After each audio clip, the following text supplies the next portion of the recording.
Bisa mengingat Allah Subhanahu wa taala membuat saya tambah penasaran kenapa di saat tidur Allah sebutkan kata hidup dan mati, bukan kata bangun dan tidur. Membuat saya jari dan gali tahu, mencari tahu, tidak menemukan hadis-hadis yang bisa menjawab penasaran saya. Subhanallah, ketika saya membaca Al-Quran seperti biasa baca, setiap hari baca, meniatkan waktu, kadang 1 juz, kadang 2 juz, pas sampai saya di surah Az-Zumar, surah 39 ayat 42. Allahu yatawaffal anfusa hina mautiha والتي لم تمت في منامها فيمسك التي قضى عليها الموت ويرسل الأخرى إلى أجل مسمى إن في ذلك لآيات لقوم يتفكرون. Saya langsung sujud syukur. Saya berkata, itulah jawabannya. Allahu yatawaffal anfusa. 2 kali Allah memegang nyawa kita. 1 saat kita meninggal dunia. 2 saat kita tidur belum meninggal dunia. Allahu yatawaffal anfusa hina mautiha, ketika tidur mati, sudah meninggal dunia. Nyawa kita dimegang oleh Allah Subhanahu wa taala. Allahu yatawaffal anfusa hina mautiha wallati lam tamut fi manamiha, dan Allah memegang nyawa seorang ketika dia tidur tapi belum mati. Kalau soal sudah dimegang nyawanya ketika mati sudah selesai. Tapi Allah jelaskan lebih detail lagi. Persoalan megang nyawa seorang ketika tidur belum mati. Fayumsikul lati qada 'alaiha al-maut. Allah Subhanahu wa taala menahan nyawa yang sudah ditetapkan oleh Allah kematiannya. Makanya ada orang ketika bangun subuh sudah meninggal dunia. Ternyata dia termasuk fayumsikul lati qada 'alaiha al-maut.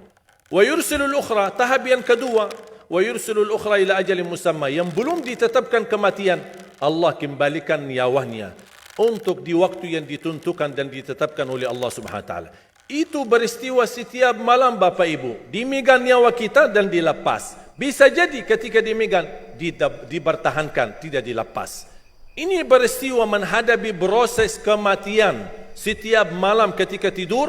Inna fi dzalika laayatil liqaumin yatafakkarun.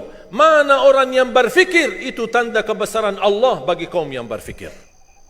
Ketika saya baca buku-buku doa, ternyata saya menemukan doa yang hampir sama mentakwilkan ayat ini, tapi menjadi bentuk sebuah doa yang cukup panjang tapi sangat indah, apalagi kalau bisa kita menikmati dan menhayati isinya. Menjadi salah satu doa tidur. Tadi doa tidur ada 1 kan? Bismikallahumma amutu wa ahya.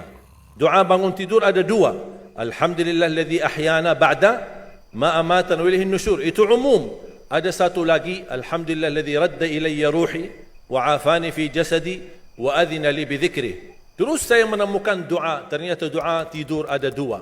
Selain bismikallahumma amutu wahya, ada bismika rabbi wada'tu jambi. Dengan namamu ya Allah aku berbaring. Wa bika arfa'hu, dengan namamu aku angkat.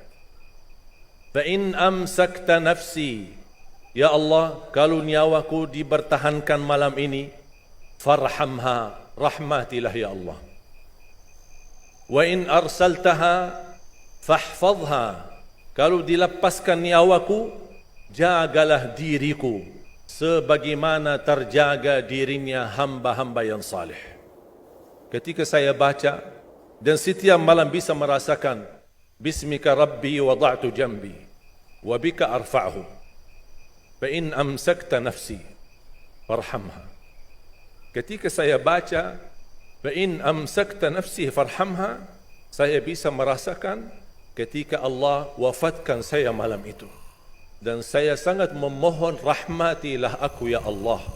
Ketika saya sendirian saat dimandikan, saat saya sendirian saat saya dikuburkan, saya sendirian saat disalati, saya sendirian saat dihisab, saya sendirian saat menghadapi munkar nakir, saya sendirian saat mereka mengucapkan man rabbuka, ma dinuka, man nabiyuka. Kalau bukan rahmatmu ya Allah, saya tidak akan bisa apa-apa.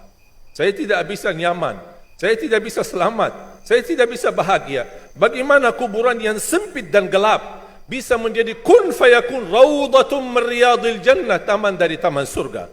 Bahkan Allah tunjukkan posisi kita di surga. Makanya seorang hamba yang bisa melihat posisinya di surga, dia berteriak, "Ya Allah, aqimis sa'ah." Segerakanlah datangnya hari kiamat.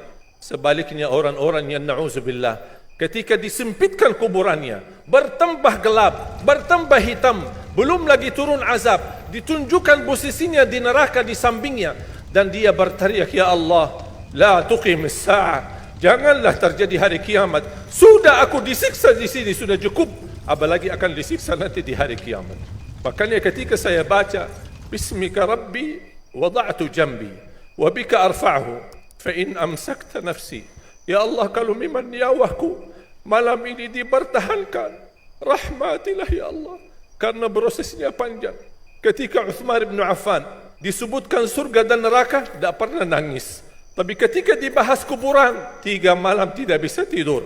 Kata beliau, Al-qabru awwalu manazilil akhirat. Kuburan itu langkah awal ke akhirat.